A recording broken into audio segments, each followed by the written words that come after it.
Assalamualaikum warahmatullahi wabarakatuh. Hari ini kita akan mengupdate apa saja sih persyaratan dan jadwal seleksi penerimaan P3K kebutuhan tenaga teknis. Nah, yang akan dibahas khusus untuk dosen di bawah naungan Kementerian Pendidikan, Kebudayaan, Riset, dan Teknologi tahun anggaran 2022. Langsung saja informasi umum. Pada informasi umum di sini disebutkan total keseluruhan formasi P3K di bawah Kemdikbudristek itu 7.561. Nah, untuk dosen itu sebanyak 6.850. Nah, tahapan seleksinya yang pertama dimulai dari seleksi administrasi, kemudian seleksi kompetensi menggunakan Computer Assisted Test atau CAT. Nah, ada beberapa di sini. Yang pertama kompetensi teknis, manajerial, sosiokultural, dan wawancara atau penilaian integritas dan moralitas. Khusus untuk dosen, khusus untuk jabatan fungsional dosen, ada ke seleksi kompetensi teknis tambahan, yaitu wawancara dan praktik mengajar atau micro teaching. Nah, untuk persyaratan pelamar ada dua, persyaratan umum dan persyaratan khusus. Nah, sepertinya persyaratan umum bisa dilihat di sini. Untuk dosen, khusus untuk jabatan fungsional dosen, itu umur serendah-rendahnya 20 tahun dan setinggi-tingginya 64 tahun. Kemudian tidak pernah diberhentikan sebagai PNS, P3K atau prajurit TNI atau anggota Kepolisian Negara Republik Indonesia. Kemudian tidak berkedudukan sebagai CPNS, PNS, P3K dan prajurit Tentara Nasional Indonesia.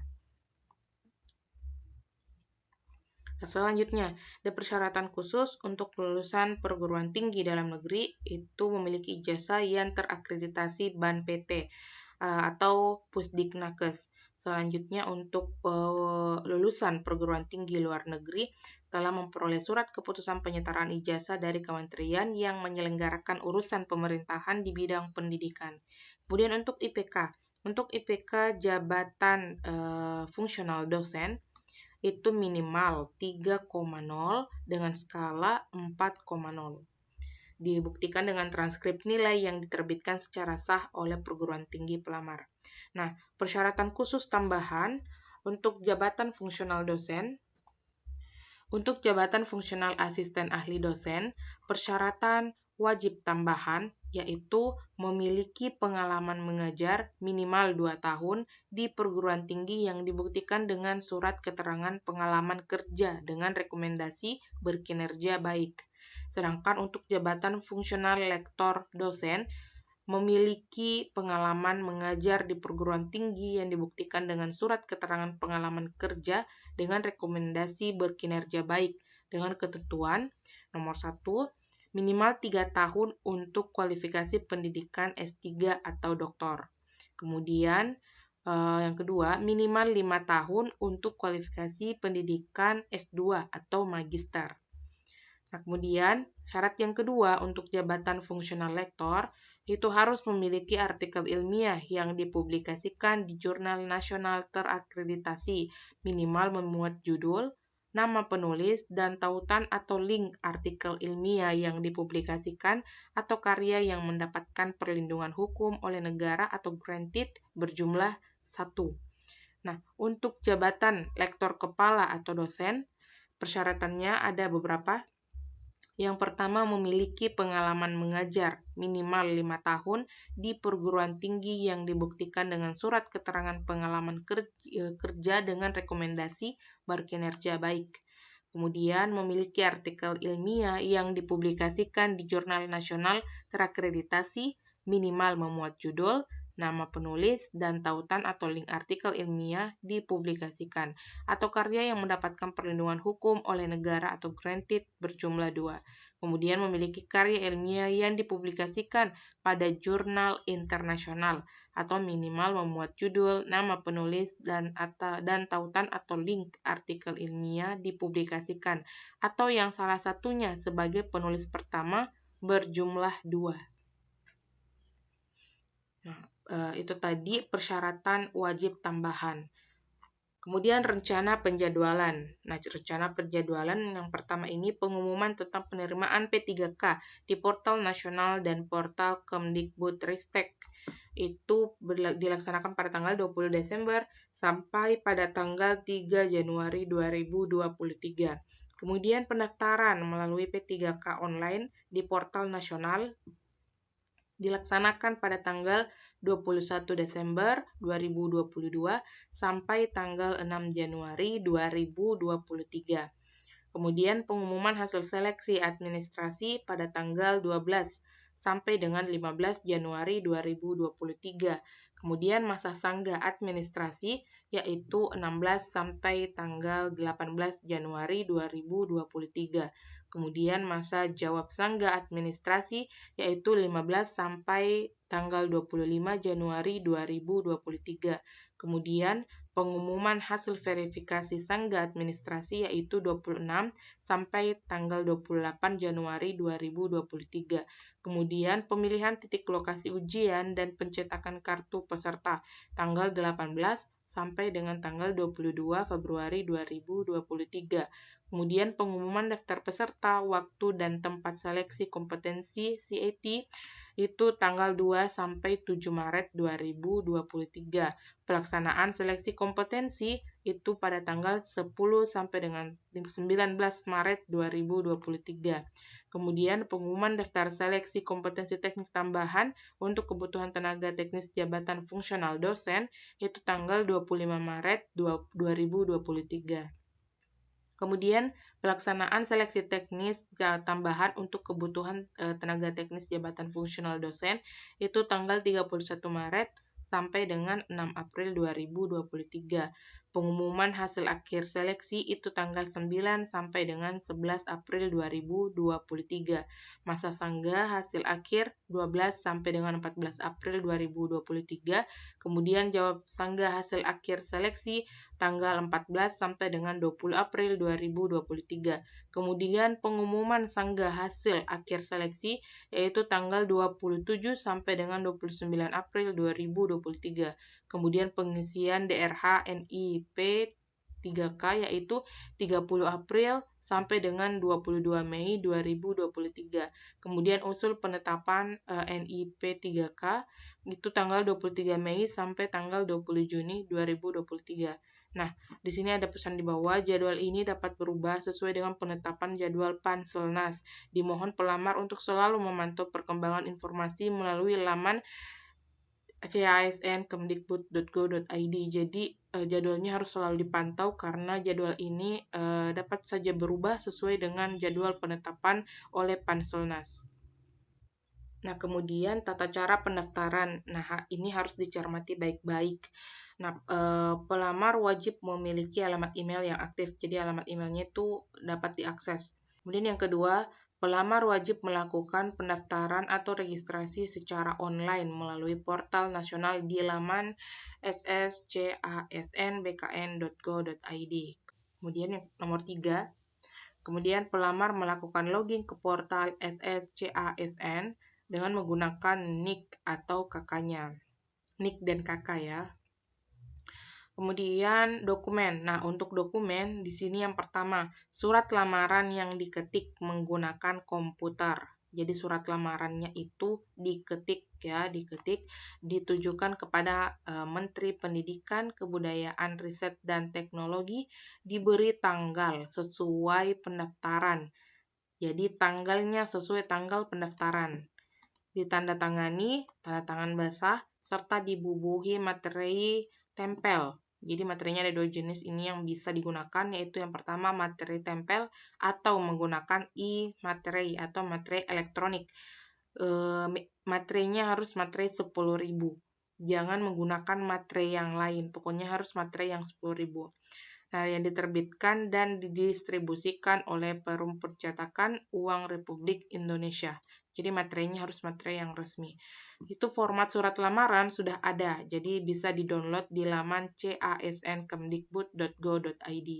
Kemudian KTP atau surat keterangan telah melakukan perekaman kependudukan yang dikeluarkan oleh Dinas Kependudukan dan Pencatatan Sipil atau Disdukcapil. Kemudian surat pernyataan diri 10 poin yang diketik, ya ingat diketik juga menggunakan komputer dan ditandatangani tanda tangan basah serta dibubuhi materai tempel atau materai elektronik.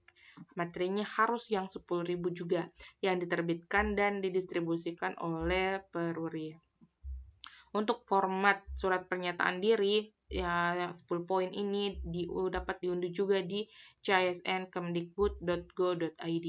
Kemudian surat keterangan pengalaman kerja dengan rekomendasi berkinerja baik sesuai yang dipersyaratkan pada bagian 2. Nah, persyaratan pelamar huruf B, persyaratan khusus pada kolom 3 dengan ketentuan sebagai berikut.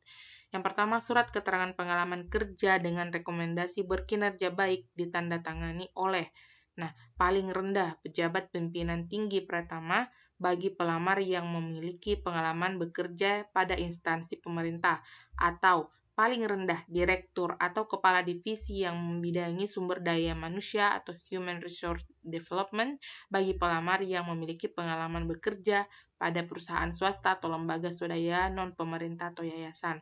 Surat keterangan pengalaman kerja dengan rekomendasi berkinerja baik dimungkinkan lebih dari satu jika pengalaman kerja dan jabatan yang dilamar diperoleh dari unit kerja instansi yang berbeda. Kemudian surat keterangan pengalaman kerja dengan rekomendasi berkinerja baik dapat diunduh pada laman cisn.kemdikbud.go.id. Jadi juga ada formatnya. Kemudian untuk ijazah dan dokumen persyaratan lain terkait kualifikasi pendidikan bisa dilihat di sini. Ijazah sesuai dengan persyaratan kebutuhan jabatan yang dilamar. Bagi lulusan luar negeri wajib melampirkan ijazah dan surat keputusan penyetaraan ijazah dari kementerian yang menyelenggarakan urusan pemerintahan di bidang pendidikan. Bagi kebutuhan jabatan yang mensyaratkan sertifikat keahlian atau profesi, melampirkan sertifikat keahlian atau profesi yang diterbitkan oleh lembaga berwenang sesuai dengan persyaratan kebutuhan jabatan. Nah, contoh dokumen yang harus dilampirkan sebagai berikut. Untuk kualifikasi pendidikan S2 atau farmasi, profesi apoteker. Dokumen yang harus dilampirkan adalah ijazah S2, ingat ya, ijazah S2 farmasi dan sertifikat profesi apoteker. Ijazah S2 saja untuk farmasi, ijazah S2 farmasi dan sertifikat profesi apoteker.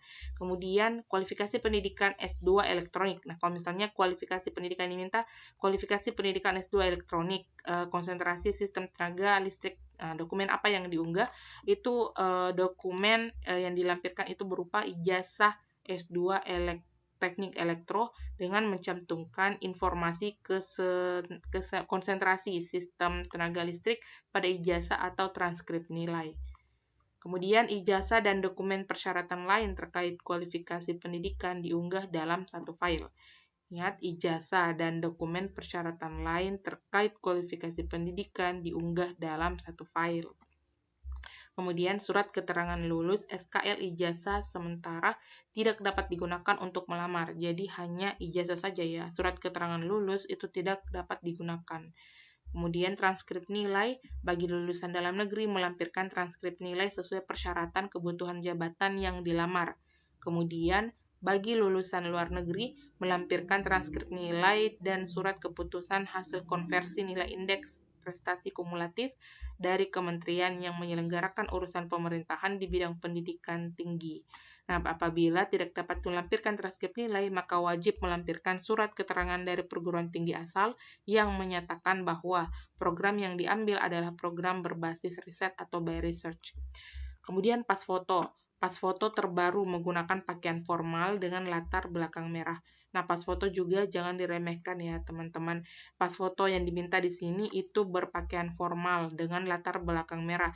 Nah, untuk ini saja ya, untuk langsung saja menggunakan pakaian formal hitam putih. Untuk perempuan yang berhijab menggunakan hijab warna hitam, kemudian sebaiknya menggunakan jas, kemudian kemeja warna putih. Latar belakangnya itu harus merah, jangan warna yang lain. Selanjutnya dokumen lain sesuai persyaratan jabatan pada bagian 2, persyaratan pelamar huruf B, persyaratan khusus pada kolom 3 dan 4. khusus untuk pelamar penyandang disabilitas wajib melampirkan dokumen surat keterangan resmi dari rumah sakit pemerintah atau puskesmas yang menyatakan jenis dan derajat kedisabilitasan yang dialami, dan tautan link video singkat yang menunjukkan kegiatan sehari-hari dalam menjalankan aktivitas sesuai jabatan yang akan dilamar, atau pelamar mengunggah video singkat tersebut di YouTube atau Google Drive atau Dropbox atau media penyimpanan lainnya. Pastikan tautan link video tersebut dapat diakses oleh panitia. Nah, untuk proses seleksinya itu ada seleksi administrasi, kemudian ada seleksi kompetensi.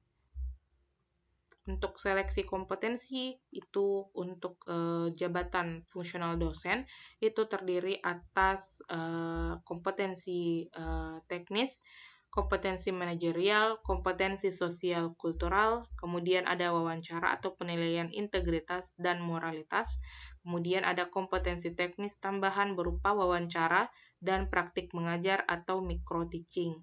Nah, bobot, jumlah soal, dan nilai ambang batas seleksi kompetensi untuk kebutuhan teknis jabatan fungsional dosen dapat dilihat pada tabel berikut ini. Nah, ini sudah ada. Untuk kompetensi teknis menggunakan komputer, assisted atau CAT, itu ada 4 ya. Ada 4. Yang pertama, etika dan tridharma perguruan tinggi. Kemudian ada bahasa Inggris, penalaran dan pemecahan masalah. Kemudian ada dimensi psikologi. Nah, untuk jumlah soal etika dan tridharma perguruan tinggi itu 20. Sama juga dengan bahasa Inggris dan penalaran pemecahan masalah, jumlah soalnya adalah masing-masing 20. Untuk dimensi psikologi itu jumlahnya adalah 30. Nah, skor maksimal untuk etika dan tridharma perguruan tinggi itu 100, begitu juga bahasa Inggris dan penalaran dan pemecahan masalah. Skornya tertingginya itu adalah 100. Nah, untuk dimensi psikologi nilai tertinggi adalah 150. Nah, ingat keempat-empatnya itu ada nilai ambang batas ya, ada nilai ambang batas. Jadi nilai ambang batas itu untuk etika dan tridharma perguruan tinggi itu 30, minimal 30. Bahasa Inggris minimal 30 skornya. Kemudian penalaran dan pemecahan masalah nilai ambang batasnya juga 30 dan dimensi psikologi adalah 66. Jadi untuk mendapatkan minimal skor 30 itu harus benar seminimal 6 ya, minimal 6. Begitu juga dengan bahasa Inggris, penalaran dan pemecahan masalah minimal 6 masing-masing. Karena satu soal itu bernilai skor 5. Nah, untuk dimensi psikologi itu minimal 66. Nah, kemudian khusus untuk skor maksimalnya itu adalah 450. Nah, untuk skor maksimal konversi atau bobot itu minimal 270. Ya, nilai ambang batas total konversi bobot itu 270. Oke, untuk kompetensi teknis tambahan wawancara, itu wawancara adalah 20%. Kemudian praktik mengajar 20%. Nah, kalau tadi yang ini itu di sini kita harus mendulang poin ya banyak-banyak. Di sini 60%.